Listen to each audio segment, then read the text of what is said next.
il grande portierone. Ciao Roberto, buona domenica. Ciao Fabrizio. Ciao a te. Allora, è un piacere, un onore, grazie di essere presente. Roberto ci ha seguito anche la prima puntata, per caso di dire, Sì. e oggi è protagonista, apre lui la danza dei grandi del Cagliari. Roberto è stato portierone del Cagliari per 6 anni, giusto? Esatto, sì, È sì. protagonista della promozione dalla B alla A, protagonista del 6° posto con tutti i giocatori italiani. Esatto. Che ricordi hai di Cagliari e del Cagliari? Beh, di Cagliari tantissimi ricordi che mi ha dato a me la possibilità di mettermi in mostra anche a livello nazionale. Ho dei ricordi bellissimi. Sono arrivato che giocavo in Serie C, in punta di piedi, pian pianino mi sono fatto le ossa, mi sono fatto conoscere e poi ci sono stati allenatori che mi hanno dato la possibilità di mettermi in mostra e lì sono riuscito ad impormi e fare quei 6 anni bellissimi. Poi lì, chiaro, mi sono nate le mie 2 figlie, c'ho tanti ricordi, quindi tutto un bene, una mia vita, mezza vita via è lì, che mi ha dato la possibilità di stare alla grande. E a proposito di vita, abbiamo un altro campionissimo, Sardo Doc, Pietro Paolo Virdis. Ciao, grazie. Ciao ragazzi, ciao Roberto. Ciao Pietro. È da molto che non vi incontrate? Per me è una vita. Da allora, veramente. Ogni tanto ci vedevamo a casa sua, sì, da allora. Sì, Pietro ogni tanto passava a casa a salutarci, sì. Sì, è vero. Allora, io chiedo ovviamente anche a Pietro Paolo, che in questo momento si trova a Milano, in quarantena come tutti noi, però lui è sardo. Doc, quanto gli manca, se gli manca la Sardegna? Oh diamine, adesso che vado avanti con gli anni, sempre di più c'è la voglia della casetta, il ricordo di Cagliari, le amicizie, il poeto, il clima, insomma, mi manca tanto. Cerco e spero in futuro, se il futuro me lo concederà, di tornare sempre di più, di fare varie tappe durante l'anno. A me i due, vedere qui un portiere e un attaccante che sono stati simboli, campioni del Cagliari di quel 6° posto, perché se non ricordo male anche Pietro Paolo Virdis ha dato il suo bellissimo contributo e soprattutto, come posso dire, è stato il secondo giocatore del Cagliari che ha rifiutato la Juve. Gigi era molto più potente di me. Vabbè. Io ci ho provato, ma era un Cagliari diverso, con meno possibilità economiche, insomma. Il petrolio era già andato via, quindi erano momenti delicati, insomma. La mia volontà dopo lo spareggio a 3 squadre per la salita, la delusione che ci fu da parte mia, una reazione, una volontà di rimanere ancora un anno e provare a risalire insieme a tutta la squadra, ecco. Com'era lo spogliatoio? Perché si dice sempre che i successi di una squadra nascono proprio lì dentro. Il rapporto fra voi calciatori, ma anche con gli allenatori che poi si sono susseguiti, come TD ad esempio. Beh, Mario è stato fantastico, gli voglio molto bene. Io arrivavo da 3 annate di Juventus, non propriamente di successo, ero arrivato a perdere sicurezza in me stesso, soprattutto nell'ultima annata, quindi chiesi alla Boniperti di darmi la possibilità di riprendermi a Cagliari, e devo dire che il Cagliari mi accolse con grande amore. Io a poco con l'aiuto di Mario, che mi inserì lentamente, mi diede sicurezze sempre maggiori, ritornai ad essere un giocatore di livello, e lo devo tutto al Cagliari, a Mario TD e ai compagni che erano lì insieme. Allora io saluto intanto Gigi Pino. Vedete a quel faccione. Chi è quel signore anziano con gli occhiali?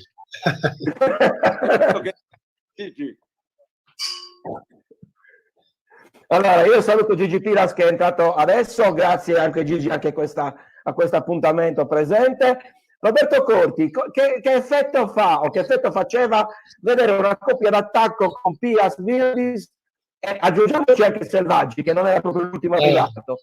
Questa coppia qui era la coppia numero 1, perché lì ragazzi erano davanti, facevano paura a tutti, e loro si trovavano benissimo perché avevano un'intesa eccezionale. Per me sono stati due giocatori fondamentali per noi, quindi anche per il gruppo, gente bravissima, che poi noi eravamo anche una squadra tutta italiana, non avevamo nessun straniero.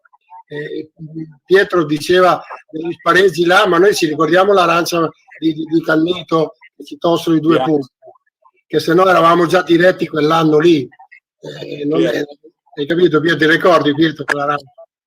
E quindi con 2 attaccanti così, punti con Vicenza, assolutamente. Anche se io pigliavo qualche gol in più, ma loro mi recuperavano. Gigi, che effetto ti fa vedere Pietro Paolo Virdis e Roberto Corti oggi, e soprattutto che, come posso dire, l'affiatamento anche territoriale, perché 2 attaccanti sardi in Serie A a raccogliere quel tipo di soddisfazioni, credo che con la maglia del Cagliari ci sia proprio qualcosa di più, no? Portare la maglia della tua regione, della tua città è un po' più difficile che giocare dall'altra parte. Penso che Pietro, questo, che ha giocato anche, ha vinto scudetti, ha vinto Coppa, però ha giocato, è sempre più difficile giocare nella squadra che tu ami, che tu vuoi bene, dove hai più responsabilità, secondo me. Certo. Perdonami, Ma ho un po' di difficoltà a sentirvi, voi mi sentite?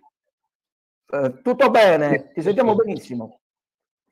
C'è anche il discorso legato alla fame, tra virgolette, cioè alla voglia di arrivare. Ci senti, Pietro? Perdonami un attimo. Sì, prego.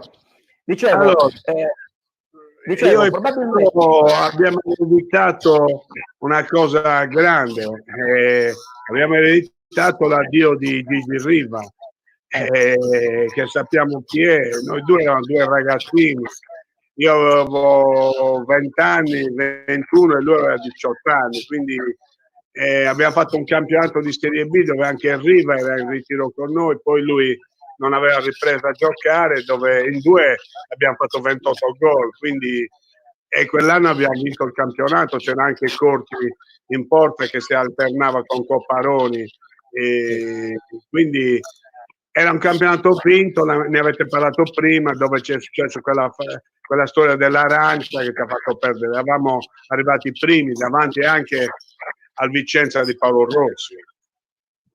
Erano lì le basi, però quanto, io lo chiedo a tutti e 3, quindi vediamo chi inizia per primo, quanto può essere stato anche importante la cosiddetta fame, cioè la voglia di imporsi, di affermarsi, di arrivare a prendersi la Serie A e poi di imporsi in Serie A, perché Corti diceva io arrivavo dalle categorie inferiori, Cagliari è stato un bel trampolino di lancio, ma potremmo dire anche per Virdis all'inizio, perché il Cagliari l'ha preso diciamo da che era proprio ragazzino, a 16 anni.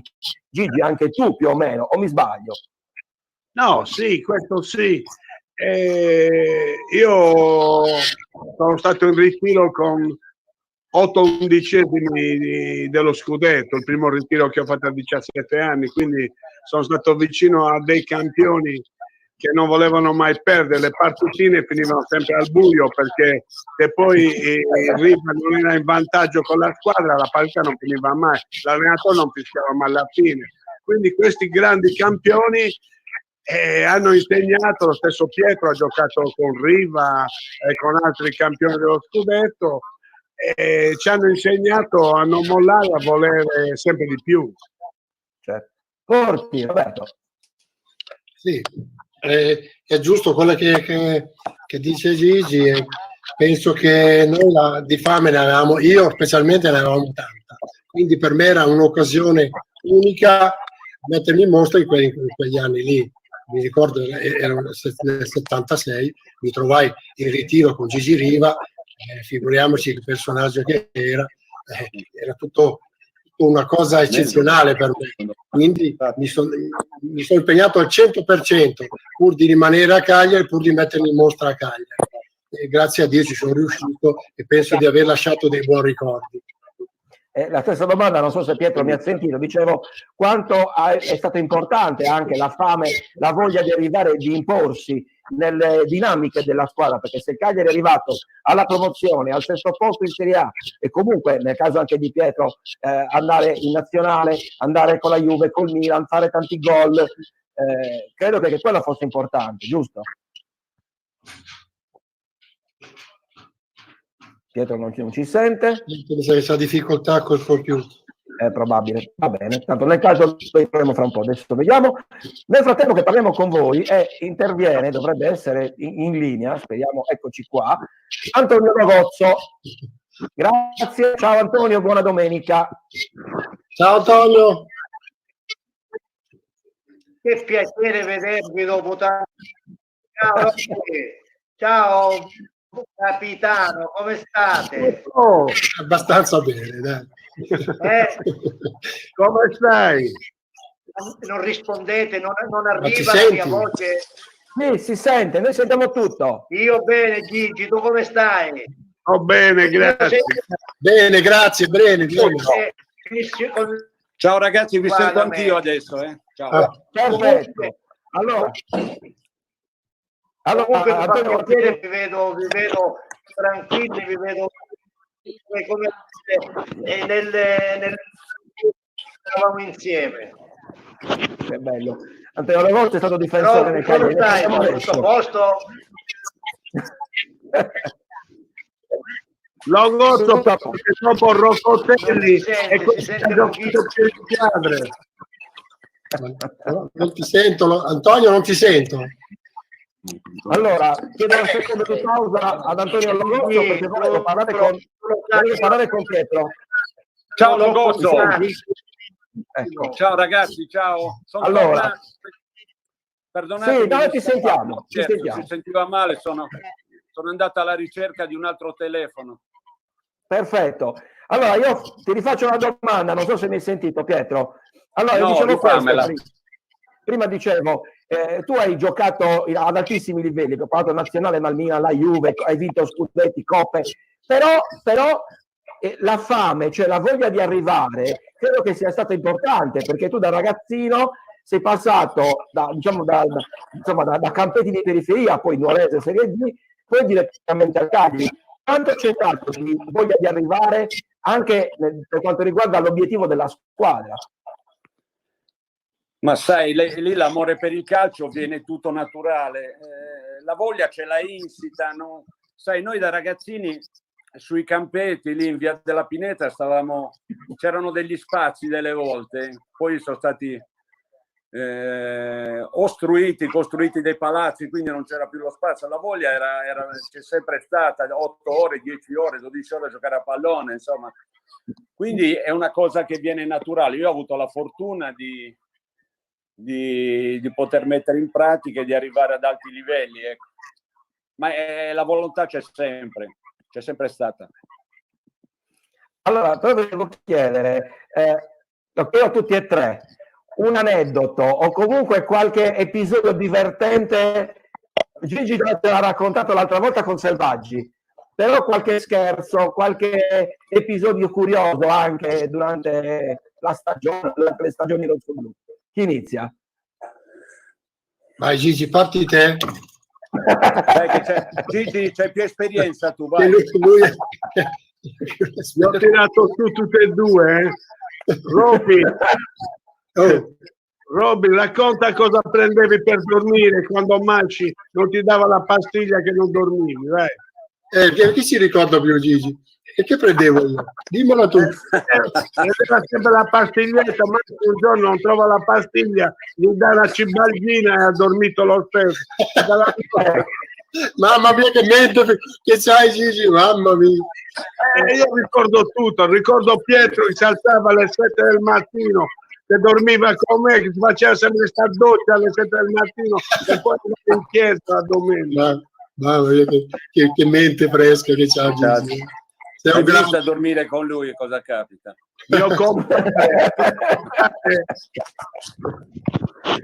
Tanto è tutto in prescrizione, ormai è passato il tempo. Pietro, Ma scusa, a ascolta, Selvaggi hai ricordato delle sigarette? Pietro, ricorda quando siamo andati a mangiare a Muravera al ritorno, che tu scendevi dalla macchina e mettevi sulla 125 le piste in mezzo alla strada per non farti sorpassare da casa. Sì, ne abbiamo fatto. Gigi, ti ricordi quando siamo andati a casa di quel nostro grande tifoso appassionato? Sì, quando gli hai dato l'uovo in testa alla moglie del mio amico, l'uovo di Occa. Che gli abbiamo rovinato la casa, eravamo proprio degli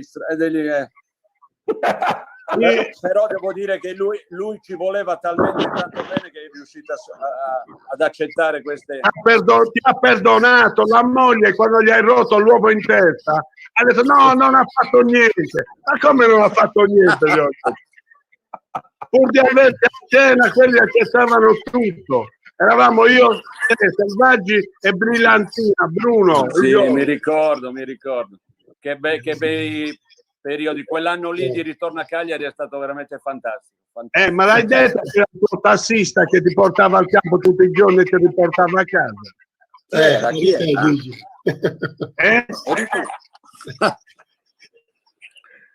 Che bello, che bello. Voglio coinvolgere la vostra. Antonio ancora non ha parlato. Antonio ha fatto un'apparizione con la maglia rosso-blu nella stagione 81-82, appena 18 presenze perché arrivò nel mercato invernale, però lui si è innamorato della squadra della città, della terra rosso-blu, nonostante anche lui abbia girato parecchio in Italia. Vediamo se mi sente, perché vedo che ha un pochettino di problemi di connessione. Antonio, mi senti? No. Lo vedo, lo sento male. Ok, allora magari torniamo dopo. Adesso volevo chiedere a Roberto Corti, chi era non dico il Don Giovanni, ma che conquistava più cuori nella squadra? Ma io sai, i giovani li frequentavo molto pochi. Noi eravamo sposati, noi eravamo sposati, quindi sai, di queste cose eravamo un po' fuori, però lì ce n'erano di ragazzi che erano abbastanza Spagliozzi, Roffi, erano quelli che attiravano molto di più. Si sentiva in spogliatoi queste chiacchiere che si vociferiva e si diceva che loro erano un po' i Latin lover della squadra. Quindi noi sentivamo, eravamo sposati, dovevamo stare tranquilli e sentire le loro avventure. Però facciamo molto piacere perché sono tutte bellissime cose. Pietro, tu hai giocato con tantissimi campioni, cito ad esempio Van Basten, eccetera, eccetera. In questa ipotetica classifica, o meglio, come ti trovavi con Gigi rispetto poi paragonati a tutti gli